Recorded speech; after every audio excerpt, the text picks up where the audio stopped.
Good morning and welcome to Daybreak. I'm Blaine King. And I'm Brittany Lawfer. On today's episode, we will discuss the construction that is going on around campus and how it will benefit Point Park students. And later, we will discover some big plans for the Pittsburgh Penguins for the 2016-2017 season. And our cab has arrived. Find out what great events the Campus Activities Board has in store for us. Daybreak starts right now.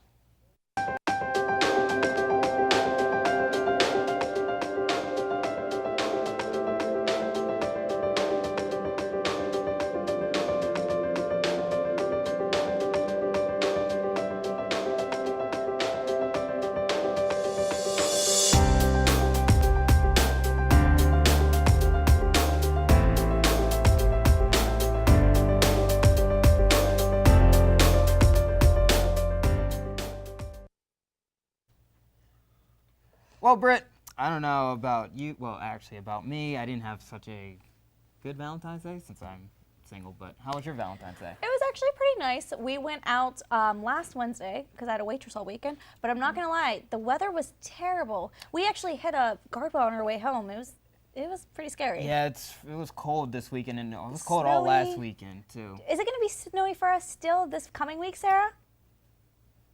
Yeah, it's definitely towards the start of the week. We're going to have some colder temperatures again. We're looking at Monday here. We're going to be around 36 with a high and a low of 25. And then also a chance of snow, so you may get some bumpy roads. And then we're going to go into Tuesday with a high of 38 and a low of 24. Cold temperatures continue on Wednesday and another chance of snow with a high of 39 and a low of 26. Thursday we start to get a little bit of sunshine with a high of 41, and a low of 23. And it just continues up the week. We start to warm up with a high of 45 on Friday and a low of 33. On Saturday, you could take out those jean jackets, put away those winter coats, because we have a high of 57 and a low of 31. And Sunday's not too shabby with a high of 48 and a low of 24. That's our weather for the week. Back to you, Blaine and Brittany. Thanks, Sarah. I'll definitely pull out my jean jacket. It has some dust on it, so it needs to be pulled out. President Hennigan attended the United Student Government meeting last Monday to discuss the creation of Point Park's strategic plan. The strategic plan will contain an outline of the goals that the university wants to achieve in a time period of about 5 years. At the meeting, President Hennigan wanted the members of the United Student Government to come and help with some of the ideas that could be used to outline the strategic plan. The expected completion date for the plan is aimed for the end of the school year. President Hennigan also attended the Honors Student Organization meeting to discuss the strategic plan as well. Chris Ho, who is the Vice President of Operations for Physical Plant, and Matt Abbott, who is the Director of Operations, were also in attendance of last week's USG meeting. They spoke to the legislative body about recent projects they have completed, like painting the lobby of West Penn and painting the 3rd and 4th floors bathrooms in Academic Hall. They also said they wanted to push students to download the shuttle app to their phones so students can know when a shuttle is on the move. Construction began last week on what used to be Nathan's Hot Dogs. The construction is in the starting phase of what will turn the old fast food restaurant into an innovation media center here at Point Park. The construction is said to be completed around May of this year. Deconstruction has also begun on Forbes Avenue, where the new playhouse will be constructed. The completion of that project is expected for the summer of 2018. One Point Park athlete reached a major milestone last week. Senior Jeremy Williams, who is the starting point guard for the men's basketball team, scored his 1,000th point in a win against Rio Grande. It took Williams only 2 seasons to accomplish the feat, and he did it in a total of 52 games. Williams becomes the 20th player in Point Park history to score 1,000 points in a career. Well, Britt, the Super Bowl didn't go as what I expected, but you know, the halftime, that was pretty good. It was, but I think it's been a little bit of a controversy as well. Unfortunately, it has. Now we do have Sam in studio, so Sam, can you give us our, our entertainment news? Thanks, guys. She has come to slay, and oh yes, you best to believe it, she did just that. Yes, I'm talking about the one and only Beyonce. This weekend, the flawless singer decided to slay the nation by dropping her music video for her newly released single, Formation. The video stands for many issues, including the Black Lives Matters movement. After the world stopped in awe of Beyoncé's music video, we had the Super Bowl 50 halftime show to look forward to. The show, which featured headliner Coldplay with special guest Bruno Mars, who sung Uptown Funk, and Beyoncé, who sung Formation. To top it off, Mars and Knowles had an epic dance-off. At the end, all three collaborated and sung Uptown Funk. If that wasn't enough, Beyoncé released her very own Super Bowl 50 halftime commercial. She announced that she would be embarking on the Formation World Tour. I know, I can't wait for this epic concert to arrive at Heinz Field on May 31st. Sticking to Super Bowl news, among many commercials, we saw the one that confirmed that CBS's drama The Good Wife would be finishing its final season this spring. The last 9 episodes starting airing last night. The Good Wife has been on air since 2009. On a brighter news, I have good news for all Netflix junkies out there. Orange is the New Black has just been renewed for 3 more seasons. Vice President of Original Content, Cindy Holland, had this to say about the show, quote, "Audiences around the world have come to love the ladies and men of Orange is the New Black. We are eager to see what 3 more seasons will take them," end quote. I know, I couldn't agree more with Cindy. Khloe Kardashian is the latest Kardashian to show some skin. The Cocktails with Khloe host has been the latest to join the Free the Nipples movement. The reality show beauty released a few pictures via social media, with one capturing, quote, "channeling my best Marilyn Monroe," end quote. Khloe now joins a group that includes Miley Cyrus, Scott Williams, and Rihanna, who have all supported the cause in the past. Back to Brittany and Blaine at the couch. Thanks, Sam. Yeah, me and Brittany, we both need to start watching Orange is the New Black because we've heard so many great reviews. But as we mentioned earlier, our campus activity board has parked here at the UVU studio. And when we come back, we will be speaking with a representative from the Campus Activities Board. Welcome back to Daybreak. Now in studio, we are joined by Kim Perlowski, the Executive Director for the Campus Activities Board. Now, Kim, I know CAB always has something going on, so let's start with an event that just took place last week, one that I actually enjoyed a lot, the Condom Carnival. How did everything go with that? Sure. So I don't have the official counts yet, but we had around 300 students to attend the Condom Carnival in the Lawrence Hall Ballroom on the 3rd floor there. And we had, everyone from student conduct, Title IX, Pittsburgh Action Against Rape attend the event to really educate students about the resources that they have on campus and in downtown Pittsburgh. And the event is really designed to promote sex ed and, the benefits of being educated around these topics. And, college is a time where students might find themselves in uncomfortable situations, but we want to, come together with student orgs of the Point Park campus and really show them, again, the resources that they have. But we always do this event as a tradition. We think students really like it, and we get a good response every year. Well, you put a good spin onto it. Sure. You make it a carnival. Sure. And I remember about a year ago, and it was a lot of fun. There was a ton of games and prizes. Yeah. So, this year was the first time we had a real theme to it. We've always done like the carnival theme, but this year it was kind of a luau idea. And that's the Spirits and Traditions Committee who came up with that because they wanted to, put a fresh twist on it and give students something new to look forward to rather than the same exact event from year to year. So it made for a lot of fun decorations, and the marketing was like get laid. Hot pink with the, that was Get like the laid. tagline was get laid, and then, everybody got their flower lei whenever they walked into the room, so it puts a little bit more of excitement into an event that sometimes can be a little bit awkward for students, but all in the spirit of fun, you know. And I know that there were student organizations also participating in this event. And how would you say that went and teaming up with other organizations to making this event actually very popular? We always get a really great response from student orgs to be involved with this event. I know USG was there, United Student Government, which we always appreciate the support. We had the resident educators. We had everyone from the rugby team, who has been a staple of the event. They're there every year.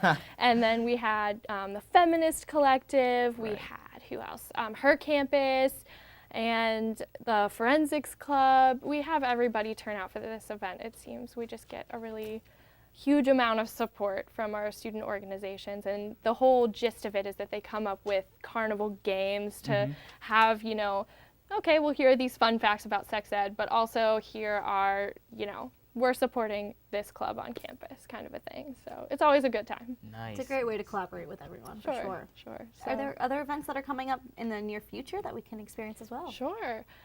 So coming up at the end of February, we have an event by our Experience Pittsburgh committee called City in a Room. It's in the Lawrence Hall lobby from 4 to 7 o'clock, I believe on February 24th. Okay. And it's designed to bring in neighborhood groups from around the community, especially popular like Pittsburgh neighborhoods like Lawrenceville, Shadyside, the South Side, and really bring in those community groups to explain to students like, oh, this is how you get to our neighborhood. These are small businesses in that neighborhood. I also know that committee's working to bring in like Zipcar so that students can figure out what kind of rates are available and how to really get to those neighborhoods, because the bus isn't always like the first choice, Right. and Uber's a good option too. But yeah, we're just trying to get students out into our downtown area and surrounding neighborhoods, because it's a fun part of going to Point Park. So.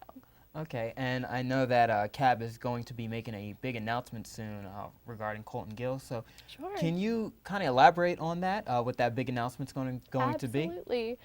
So I'm the current executive director for the Campus Activities Board, and each year in the spring we do a hiring process where we look to bring on the next executive board for the next academic year. So Right. Colton has been selected as our executive director for the 2016-17 year, He's currently PR, correct? and he is currently the vice president vice of president. marketing. Was he he was PR? public relations I got last press year. releases like all the time. Yeah. So he has really grown with the organization, and we feel that he's the best candidate for the job.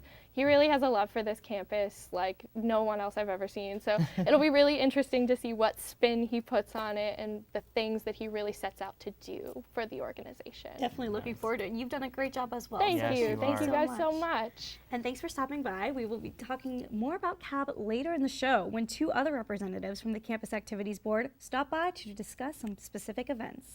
But coming up after the break, Carnegie Mellon University is trying to take the transportation world into the future. And we have the story as we speed into local news. I know pitchers and catchers will be reporting to Bradenton soon, but until then, we have to take it to the ice, both inside and outside. Let's go to Jess with our sports report. Pittsburgh Penguins have been discussing with the NHL and participating in a series of stadium games in the upcoming 2017 season. An undisclosed Penguins official has said that the Pens are talking about playing against their rival, the Philadelphia Flyers, in an outdoor game at Heinz Field. The last time the Penguins played on ice outside was during the 2011 Winter Classic game. Fans will be very excited to see this become a reality in the not-too-distant future. Also on the ice, the Penguins have been performing very well the last couple of weeks. They played both the Anaheim Ducks and the Florida Panthers last week. The Pens played Florida first, rallying towards the end of regulation with 2 goals scored by defenseman Chris Letang and captain Sidney Crosby. Letang also scored in overtime to win the game. Sometime before this game against Anaheim, Penguins center Evgeny Malkin sustained a lower body injury that is said not to be serious. However, Gino has already missed multiple games because of this minor injury. Pens head coach Mike Sullivan said, quote, "We're just taking a cautious approach and make sure that when we do put him back in the lineup, he's ready to help us win," end quote. The Pens dominated Anaheim at Consol Energy Center with a win of 6-2. The key in this game was the diversity of goal scorers we saw. Connor Sheary, Carl Hagelin, and Ollie Mata also scored in this game. The Pens look to advance against the New York Rangers, the Carolina Hurricanes, and revisit the Florida Panthers soon. More news with the Penguins is their recent unveiling of a new logo for their 50th anniversary as a hockey franchise in Pittsburgh. It is said to include, quote, the Penguins' traditional skating logo along with 3 Stanley Cup silhouettes to commemorate their victories in 1991, 1992, and 2009, end quote. With this, the Penguins have planned a festival towards the end of August to commemorate the creation of this logo. It's awesome to see the history of this organization revamped in such a manner. More news should be disclosed on this in the future. That's all I have for your sports update this week. Now with more local news headlines, let's head back over to Brittany and Blaine. You may have seen a video recently about a special needs boy with cerebral palsy being pushed down and kicked in his chest in a hallway at Penn Hills High School. Last Tuesday, Penn Hills police said that the student seen kicking 16-year-old Isaiah Wooding will face charges. Police said the 17-year-old juvenile will be charged with simple assault. According to investigators, it appears that some students were waiting for Wooding to turn the corner in the hall and that someone had a cell phone ready to catch the act on video. Other students stood there laughing as Wooding took the blows. While police won't be able to file any charges against anyone else, they are recommending that the school district take disciplinary action against all of those involved. The Turnpike Commission chairman is now accepting blame after hundreds were stranded along the toll road last month. After an investigation, the incident began when two tractor-trailer trucks were driving side by side in a construction zone and crashed. More than 500 cars and trucks were stranded for 24 hours or more between Bedford and Somerset. The non-stopping snow combined with freezing temperatures hampered efforts to tow the vehicles and reopen the highway. Turnpike Commission Chairman Sean Logan accepted blame for the crisis last week, and a second hearing is scheduled for this week. Could you imagine being able to travel from Pittsburgh to New York City in just 30 minutes? Or how about to Washington, D.C. in about 20 minutes? Members of the Carnegie Mellon University Hyperloop team certainly can by traveling on something called Hyperloop. The idea is that you would travel in capsules inside tubes at about 700 miles an hour. A prototype capsule that floats on a table has already been developed.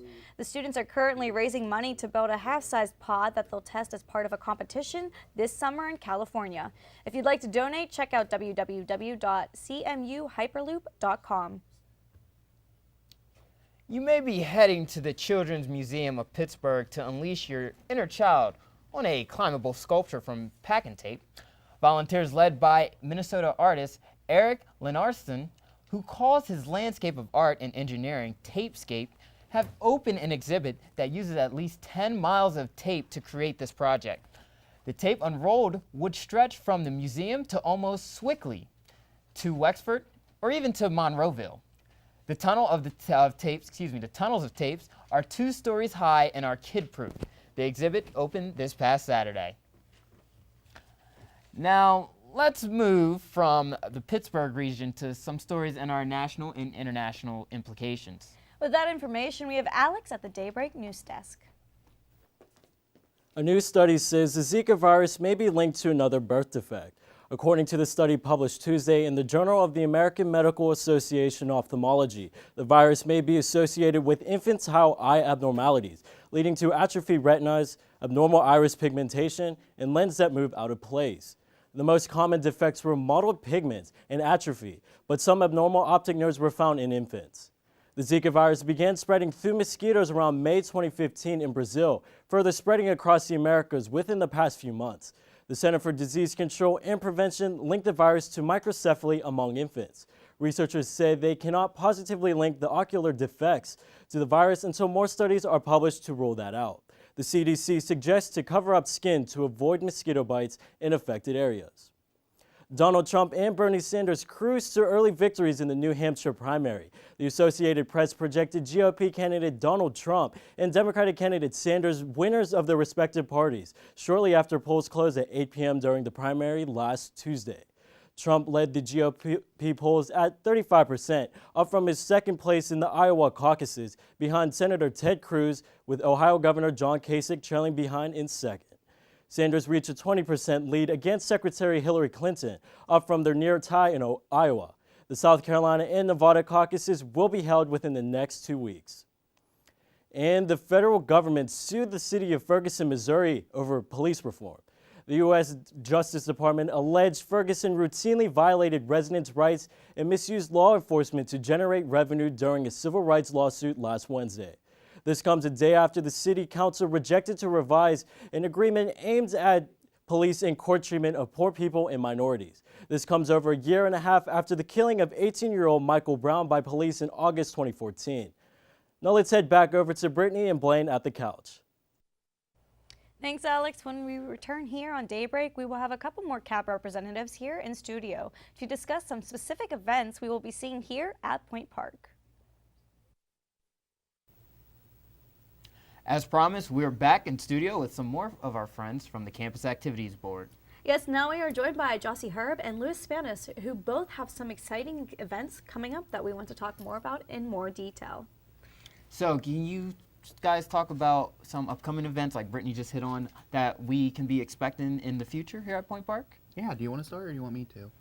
Sure, I'll start because And tell us your positions Yes. too, so everyone Oh, yeah, knows. Okay, so I'm the Pioneer Series coordinator, and I have 3 events a month. It's the reoccurring series. So the first Friday of every month, we have Coffee with Cab, and that's an interactive experience. It's usually a learning experience. Around 50 to 60 kids come. We've done things such as paint night. We've done bakery night where we learn how to decorate cupcakes and cookies. It was a lot of fun. And we just had our songwriting seminar, which was really cool. We had Craig Cardiff come in, who's been on TED Talks, and he's a Canadian artist who's cool. He came and he sang, taught how to songwrite. It was a lot of fun. But that's the first Friday of every month, so from 6 to 8. And then we have Point Park After Dark, which is the second Saturday of every month from 10 to midnight. That's our late night programming. And that is what we have coming up this Saturday. It is Mardi Gras mini golf, and it's in the gym. It's going to be a lot of fun. All the lights are going to be turned out, and it's going to be lit up by just greens and purples and yellows, so you feel like you're in downtown New Orleans. A lot of decor. There's going to be king cake. There's going to be a photo area with a bunch of fun props for everybody to use. So I'm really looking forward to that event. It's a 9-hole golf course. It'll be fun. And then my final thing, which is I think the biggest hit of the series, is Late Night Bingo, and that is the third Thursday of every month. And they have gathered a cult following at this school for late night bingo. They are the bingo, well, we call ourselves the bingo babes because we love bingo. But every month, I swear, we have gotten more and more people come. And every month, Prizes for the winners? we do. So every month we have a different theme. And like one month we did decades theme. One month we did, we did Halloween theme. We just did movie theme, cinema. And this month, really excited, we are doing Disney bingo. And our big prize, that's next Thursday, the 18th, from 9 to 11 in LH 200. And our big prize is a karaoke machine with a Frozen karaoke soundtrack that comes with it, which is going to be a lot of fun. I love Frozen. And then a lot of other fun Disney prizes, but you know. And then in April, we together are doing Drag Queen Bingo, where we are having one of the drags come in. I'll let him go off of that. And now your title? I'm Experienced Pittsburgh. So if you went to the drag show in January a couple weeks back, the host of that event, Bambi Dearest, will be returning for Drag Queen Bingo on April 21st from 9 to 11. Nice. And then for the rest of my programming, I do events that kind of bring Pittsburgh to campus because we're more of an urban campus, so we don't have as much like of a real campus, so we get to bring events to us. So I've had students go ice skating for free at PPG Rink. I've had Pizza Palooza just a couple weeks ago. And then upcoming at the end of the month, I will be having our City in a Room event. So we're going to have different neighborhoods like the Pittsburgh Downtown Partnership, Shadyside Urban Coalition, as well as the Squirrel Hill Chamber of Commerce coming down. And then we'll also have Zipcar and Port Authority and Pittsburgh Parks Conservancy speaking to students about opportunities they have in the rest of the city for either just a weekend getaway to explore or for where to move to or what opportunities they have after graduation. That's incredible. It's great to prepare the students as well to see what they're getting into. And it's great to know the faces behind who are putting together these great events, because I definitely know Late Night Bingo, like you said, Jossie, is a popular event. Lewis, I heard that the ice skating at PPG, that was awesome. I also heard that the Drag Queen event, That was so fun. My Snapchat was blowing up. I wasn't able to make it, but my Snapchat was blowing up, probably because of Aaron Myler and a few others for here at UView. It was fantastic. People loved it. I heard great things. Yeah. And then you guys have other event committees as well. Can you touch on those real quick? Yeah, one of the other ones, the one that actually put on Condom Carnival, which was last night, and then the one that put on Drag Show, Spirits and Traditions. That's headed up by Eva Smith currently, so they do a lot of the bigger events on campus, so the Halloween dance every year, like this year's Sideshow Soiree, as well as like the Condom Carnival, and then new traditions, such as the Drag Queen, like fun time. And then we also have the other one is special events, which is led by Justina, and she was the one who did bubble soccer. They had a table today, cab cares. They were handing out free chocolate and stuff like that.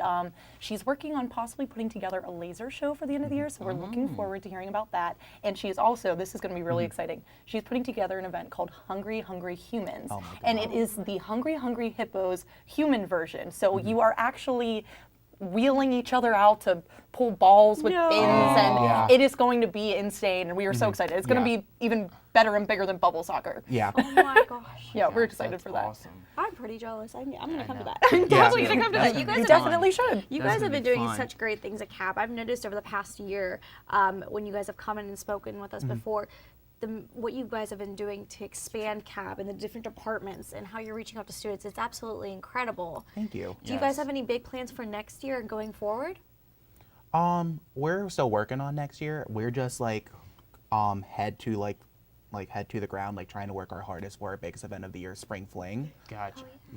That's coming up in April. Do you want to tell us a little bit about that before we go? So it is Margaritaville themed, so it's going to be a lot of fun. We're going to have mock margaritas station. We're going to have a lot of fun games. There's going to be a big blow up thing. What else are we going to have? We're gonna have a Jimmy Buffett cover band. I mean, Jimmy what, Buffett. I was gonna say, what else Jimmy do you Buffett gonna want? be there. I mean, it's going to be Margaritaville. wonderful. Yeah. And we're going to have like sand art and hair braiding, like all beachy fun things. We're going to have a taco bar. Yeah. A taco bar. Yeah. Talk about a party. Exactly. That has to be the catch line now. We're kind of going for it, which We're hoping for it. I like it. I'll Yeah. vote for it. But yeah, Love so it. look out Thank for you. that coming up in April. Well, sounds great. Will And do. thank you, Jossie and Lou, so much for coming in. And again, thank you for Kim for stopping by as well. We look forward to all of the great events the Campus Activity Board has planned for us. Thank you. And thank you for tuning in for another episode of Daybreak. Remember to watch our other UView shows like Pioneer Sideline, Entertainment on Point, and just join us again, for more entertainment More news. and everything in between. Brittany and I are going to work on our karaoke because we want to win that Frozen karaoke Yes, machine. So we let's will. go. Let it go. Have a great week, Plain Park.